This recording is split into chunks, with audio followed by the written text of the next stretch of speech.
The autumn wind howled across the dusty main street of Copper Creek, Wyoming in 1885, carrying with it the scent of sagebrush and the promise of an early winter. 17-year-old Mary Catherine O'Sullivan clutched her worn leather satchel as she walked away from the one-room schoolhouse for the last time, her boots clicking against the wooden boardwalk like a funeral march.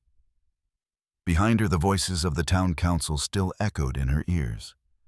Harsh, judgmental, final. "The girl's too smart for her own good," Reverend Hartwell had declared, his voice booming with the authority of a man who'd never questioned his place in God's plan. "She's disrupting the natural order, filling the other children's heads with dangerous ideas." Mary Catherine had always been different in this frontier town of 400 souls, where cattle ranching was king and a woman's place was firmly established by tradition. Her father, Patrick O'Sullivan, had been the town's beloved doctor until consumption claimed him 3 years ago, leaving behind a brilliant daughter and a collection of medical books that most folks thought were too advanced for anyone, let alone a girl. The schoolmarm, Miss Abernathy, had tried to defend her. Mary Catherine reads at a college level. She's solved mathematical problems that challenge grown men. We should be celebrating her gifts, not punishing them. But the damage was done. Too many complaints from parents whose children came home asking uncomfortable questions. Too many times Mary Catherine had corrected the outdated information in their few precious textbooks. Too many moments when her quick mind had made others feel small. The breaking point had come during last week's geography lesson. Miss Abernathy had been teaching from a map dated 1870, showing territories that had since become states. Mary Catherine had raised her hand, her voice barely above a whisper. "Ma'am, I think there might be an error. Colorado became a state in 1876, not a territory as shown here. And the Transcontinental Railroad, actually—" "There goes the O'Sullivan girl again," muttered Mrs. Jameson, the banker's wife, from the back where she'd been observing the class. "Always showing off, always thinking she knows better than her elders." But Mary Catherine had been right. She was always right. And in a town where questioning authority was seen as dangerous, being right all the time was devastating. Now, as she walked past the saloon where cowboys gathered after long days on the range, past the general store where her mother worked 14-hour days to keep food on their table, Mary Catherine felt the weight of her intelligence like a millstone around her neck. She paused at the cemetery where her father was buried, the wooden cross weathered but still standing. "Oh, Papa," she whispered, her voice breaking. "They've thrown me out of school. Said I'm too disruptive, too much." The wind rustled through the dry grass, and Mary Catherine could almost hear her father's voice. "Knowledge is never too much, little scholar. It's the greatest gift God gave you. But what good was knowledge if it made you an outcast? What good was intelligence if it meant you'd never belong?" As she continued toward the small cabin she shared with her mother on the outskirts of town, Mary Catherine passed the sheriff's office. Through the window, she could see Sheriff Bill Richardson bent over paperwork, his weathered face creased with concentration. His son, Jake, sat nearby, supposedly reading a dime novel, but clearly struggling with the words. Jake Richardson was everything Mary Catherine wasn't. Popular, accepted, secure in his place in the world. At 19, he was already being groomed to take over his father's badge someday. He could rope a steer, break a horse, and charm the ladies at the church social with equal ease. But there was something in his eyes when he looked at those pages, a frustration that Mary Catherine recognized all too well. She'd seen that same look in her own reflection when she'd tried to fit in, to make herself smaller, to hide the gifts that set her apart. That evening, Mary Catherine sat at the kitchen table in their tiny cabin, surrounded by her father's medical books and journals. Her mother, Bridget, worked by lamplight, mending clothes for the wealthier families in town. Work that paid pennies, but kept them from starving. "They want me to work in the kitchen at the hotel," Mary Catherine said quietly, her voice hollow. "Mrs. Patterson says it's honest work, suitable for a girl of my station." Bridget looked up from her sewing, her green eyes, so like her daughter's, flashing with fierce pride and quiet fury. "Your father didn't leave you those books so you could wash dishes and serve cowboys, Mary Catherine. He left them so you could change the world. But how can I change anything if no one will let me learn? If they've decided I'm too smart for my own good?" Her mother set down her needle and reached across the table, taking her daughter's ink-stained hands in her own work-worn ones. "Sometimes, darling girl, the greatest teachers are the ones who aren't allowed in the classroom. Sometimes wisdom finds a way to spread, despite all the barriers put in its path." Mary Catherine didn't understand what her mother meant, not yet. But she would soon discover that her greatest lessons and her greatest challenges would come from the most unexpected source. The very boy who had watched her humiliation in silence. The sheriff's son who carried his own secret shame. In the flickering lamplight, surrounded by the tools of knowledge that had become both her blessing and her curse, Mary Catherine made a silent promise to her father's memory. She would find a way to use her gifts, even if society had decided she didn't deserve the chance. The wind outside grew stronger, rattling the windows of their small cabin like a herald of change. And somewhere across town, Jake Richardson sat in his father's office, staring at the same paragraph he'd been trying to read for the past hour, knowing that his carefully constructed world was about to crumble. The October morning was crisp and clear as Jake Richardson rode his horse, Thunder, along the ridge overlooking Copper Creek. The town spread below him like a child's toy set. The main street with its handful of businesses, the church with its white steeple pointing toward heaven, the schoolhouse where Mary Catherine O'Sullivan no longer sat among the students. At 19, Jake was everything a frontier town expected from a sheriff's son. He could track a rustler through rock country, draw his Colt .45 faster than most men could blink, and had never backed down from a fight. The cowboys respected him. The townspeople trusted him. And the young ladies at Sunday service competed for his attention with their best bonnets and brightest smiles. But as he dismounted at the hitching post outside his father's office, Jake carried a secret that gnawed at him like a cancer. He couldn't read. Not really. Not the way a man in his position should read. Not the way someone destined to wear a badge and uphold the law needed to read. He could recognize his name, make out simple words. But anything more complex than a wanted poster might as well have been written in ancient Greek. Jake had spent 11 years perfecting the art of hiding his illiteracy. He'd memorized the Bible verses his mother made him recite by listening to her read them aloud.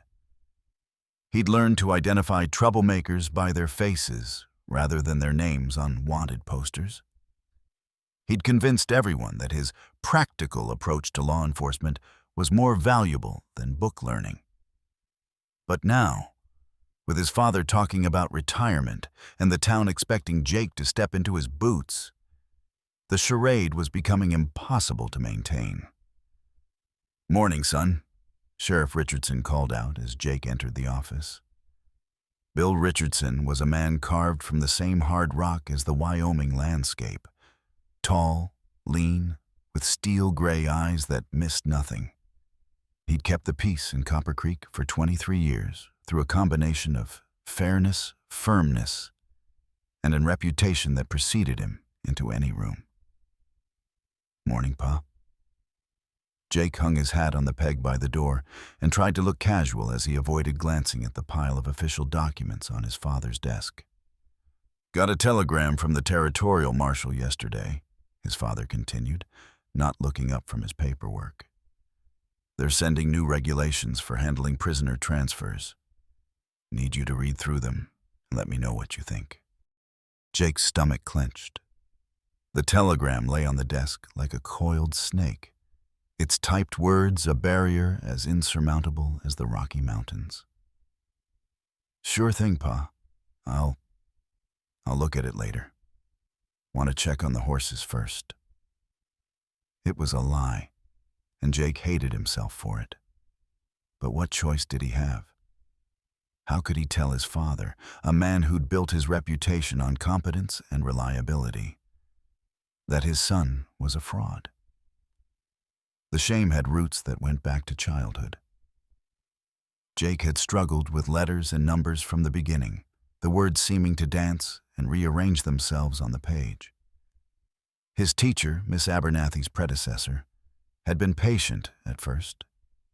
But as Jake fell further behind his classmates, patience had turned to frustration.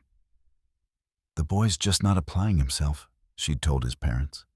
"Richardson men have always been smart. He needs to try harder." So Jake had tried harder. He'd stayed after school, practiced his letters until his fingers cramped, recited his lessons until his throat was raw. But the words remained stubborn, elusive, refusing to stay still long enough for him to capture their meaning. His father, a man who'd taught himself to read law books and territorial statutes, had no patience for what he saw as laziness. "A man who can't read is a man who can't lead," he'd said during one particularly frustrating lesson. "You want to wear this badge someday. You'd better figure out how to make sense of words on a page." The pressure had been crushing. Jake was the sheriff's son, the heir to a legacy of law and order. He was supposed to be strong, capable, ready to take on the responsibility of protecting an entire town. But how could he protect anyone when he couldn't even read the laws he was supposed to enforce? So he'd learned to compensate. He'd developed an exceptional memory, soaking up information from conversations and observations. He'd become skilled at reading people's faces, their body language, their intentions. He'd cultivated a reputation as a man of action rather than words. But the deception was exhausting. Every day brought new challenges, new situations where his illiteracy threatened to expose him. Legal documents, correspondence with other law enforcement agencies. Even simple tasks like writing reports became elaborate performances designed to hide his deficiency. The worst part was the isolation. Jake had never been able to share his struggle with anyone. His father would be disappointed, his mother would be worried, and the townspeople would lose faith in the Richardson name. He was trapped in a prison of his own making, surrounded by people who believed he was something he wasn't.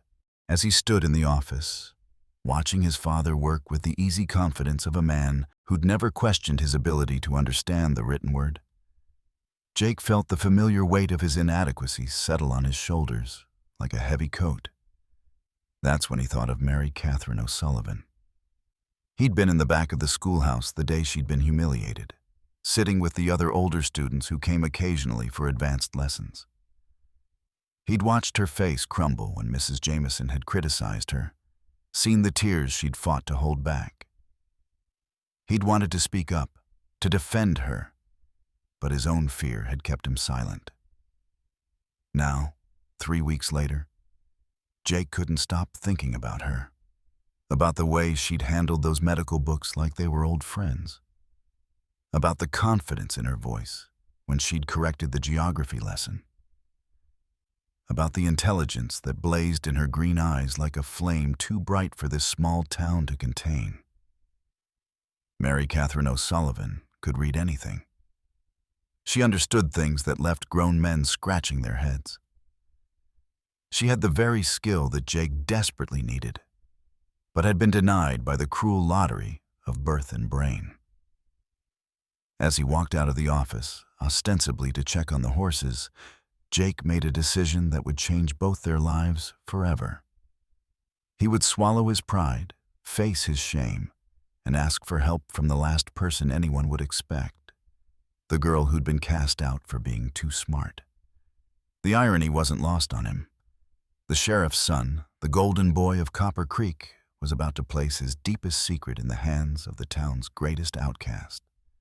But sometimes, Jake realized, the people society discards are the ones who understand most about the pain of being different. And sometimes, the greatest acts of courage happen not in gunfights or cattle drives, but in the quiet moment when someone finally admits they need help. The November wind cut through Mary Catherine's thin wool coat as she walked along the creek, her father's worn medical bag in her hands. 3 weeks had passed since her expulsion, and she'd been helping Doc Morrison with his practice while studying her father's medical journals. The sun was setting when she heard approaching hoofbeats. Jake Richardson rode toward her, his horse kicking up dust in the dying light. Mary Catherine's first instinct was to run, but something in Jake's posture, the way he sat his horse with less swagger than usual, made her pause. Jake dismounted about 10 feet away, his hands fidgeting with Thunder's reins. Up close, she could see the tension in his jaw, the way his eyes avoided her face. "Miss O'Sullivan," he said, his voice rougher than usual. I was hoping I might have a word with you." Mary Catherine straightened, her chin lifting with the defensive pride that had become her armor. "If you've come to gloat about my situation, Mr. Richardson, you're wasting your time." "No, ma'am. That's not why I'm here." Jake's hands worked nervously at his hat brim. "I've come to ask for your help." The words hung in the air between them, like smoke from a campfire. Mary Catherine studied his face, searching for any sign of mockery or cruel jest. But all she saw was genuine distress, the kind of vulnerability that made her father's medical instincts kick in. "What kind of help?" she asked carefully. Jake's Adam's apple bobbed as he swallowed hard. I need someone to teach me to read. Properly, I mean. Not just recognizing words, but really reading, understanding things." Mary Catherine's green eyes widened. Of all the things she'd expected Jake Richardson to say, this wasn't even on the list. "You can't read?" The question came out more bluntly than she'd intended, and she watched Jake's face flush with shame. He looked away, staring at the creek as it babbled over the rocks. "I can make out simple things," he said quietly. "My name, basic words. But anything more than that?" He trailed off, his voice thick with embarrassment. "I've been pretending for years, memorizing, guessing, making excuses. But I can't keep it up much longer." Mary Catherine felt her heart clench. She recognized the isolation in his voice, the same loneliness she'd lived with her entire life. "Why me?" she asked softly. "Because you're the smartest person I've ever met," Jake said, finally meeting her eyes. "And because I figure if anyone understands what it's like to be different, it might be you." The honesty in his voice hit her like a physical blow.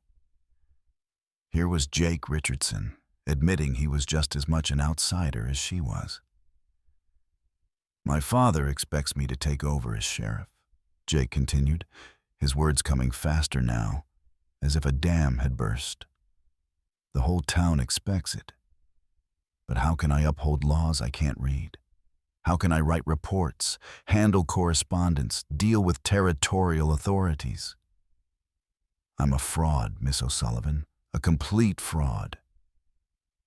Mary Catherine set down her medical bag and moved closer, her natural instinct to heal overriding her caution. You're not a fraud, Jake. You're struggling with something that's not your fault. Reading difficulties? They're not uncommon. My father had several patients who... Your father was a good man, Jake said, his voice heavy with regret. And I'm ashamed to say I never stood up for you when you needed it. When folks were complaining about you being too smart, too questioning, I should have said something. The apology caught Mary Catherine off guard. She'd carried the hurt of that day for weeks. The pain of being abandoned by classmates who'd claimed to be her friends. But looking at Jake now, seeing the genuine remorse in his eyes, she felt some of that anger begin to dissolve. Why didn't you? She asked. Jake's laugh was bitter. Because I was afraid. Afraid if I defended you, people might start looking too closely at me. I was a coward. And I'm sorry. Mary Catherine studied his face, seeing him clearly for the first time. Not the confident sheriff's son, but a young man trapped by expectations he couldn't meet. If I agree to help you, she said slowly, it would have to be secret. I know what I'm asking, Jake said quickly. If people found out, they'd run us both out of town. You're not defective, Mary Catherine said firmly. You're intelligent in ways that don't show up on a printed page. I've seen you handle horses, calm troublemakers with just a look. Jake's eyes widened. No one had ever acknowledged his abilities before. So, you'll help me? He asked, hope creeping into his voice. Mary Catherine was quiet for a long moment, thinking.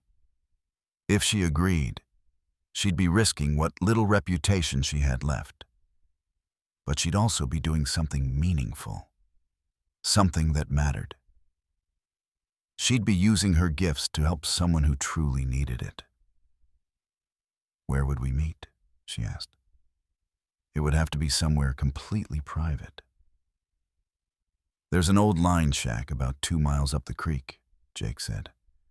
It's been abandoned for years, but it's got a roof and walls. No one ever goes there. Mary Catherine nodded slowly. 3 times a week. Monday, Wednesday, Friday. Right after sunset, when people are settling in for the evening. You'll really do it? Jake's voice was filled with disbelief. I'll do it, Mary Catherine said.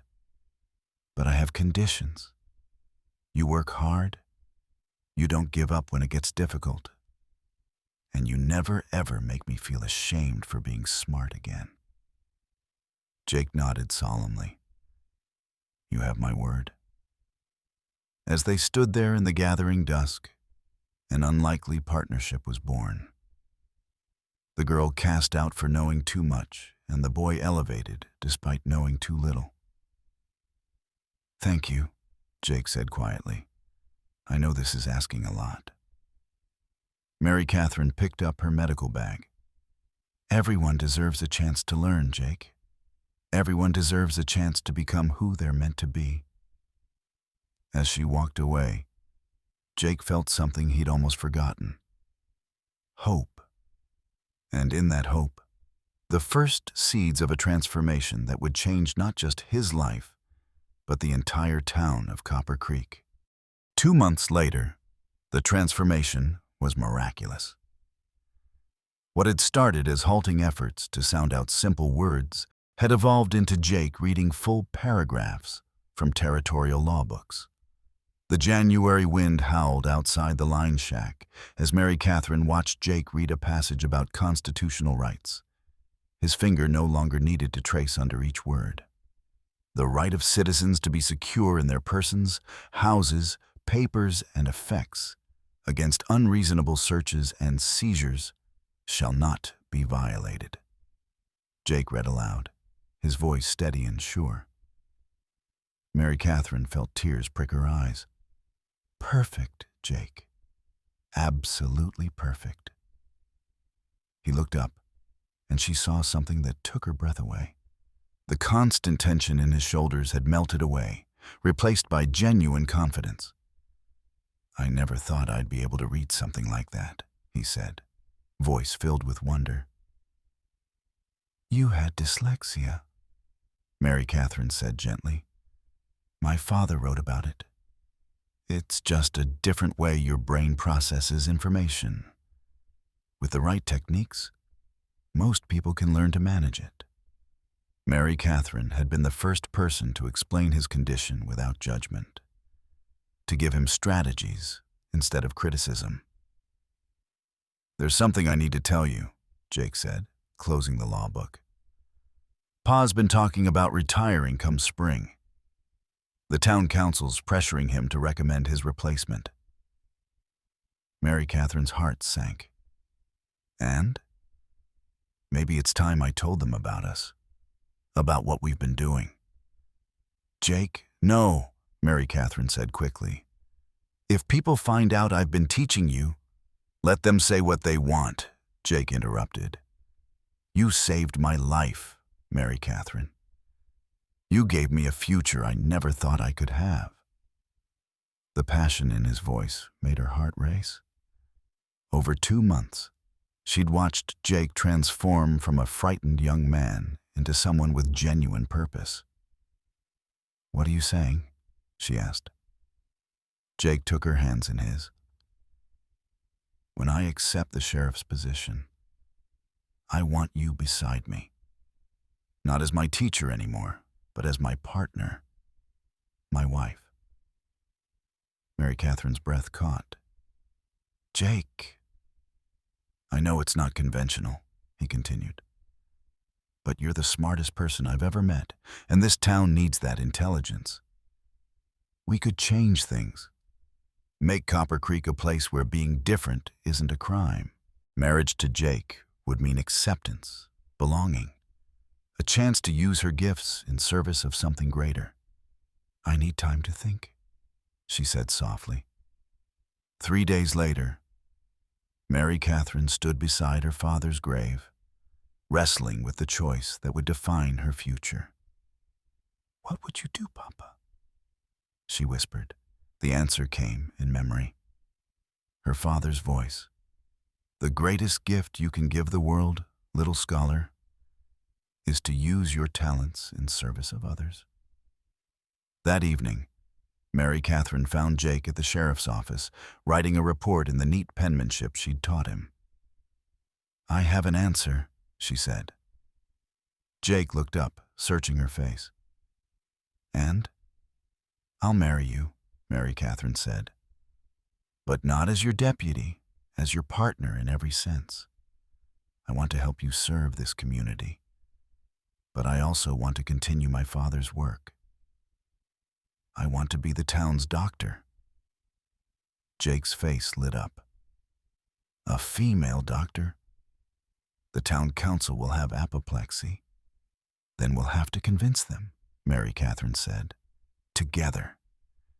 Jake pulled her into his arms, and as their lips met, Mary Catherine felt the perfect balance of love and purpose, of acceptance and authenticity.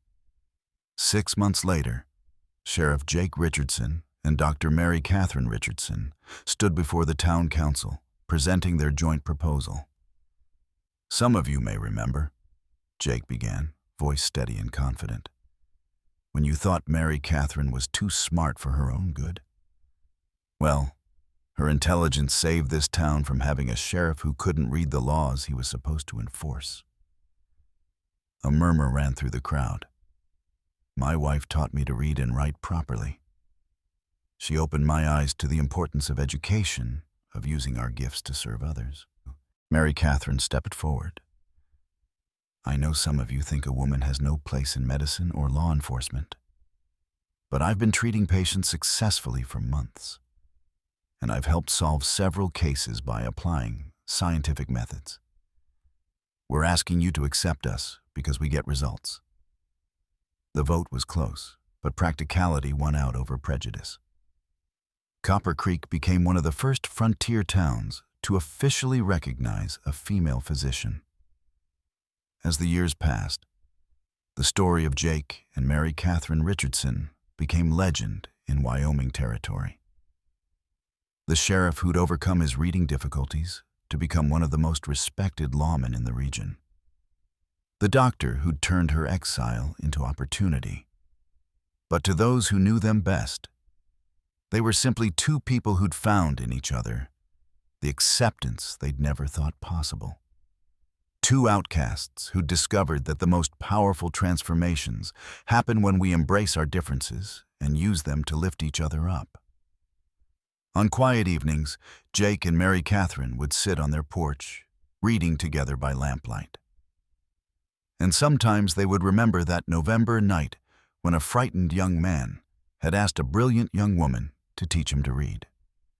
It was a lesson that changed two lives and proved that the greatest education comes not from classrooms, but from the courage to admit what we don't know and the wisdom to help others discover what they can become.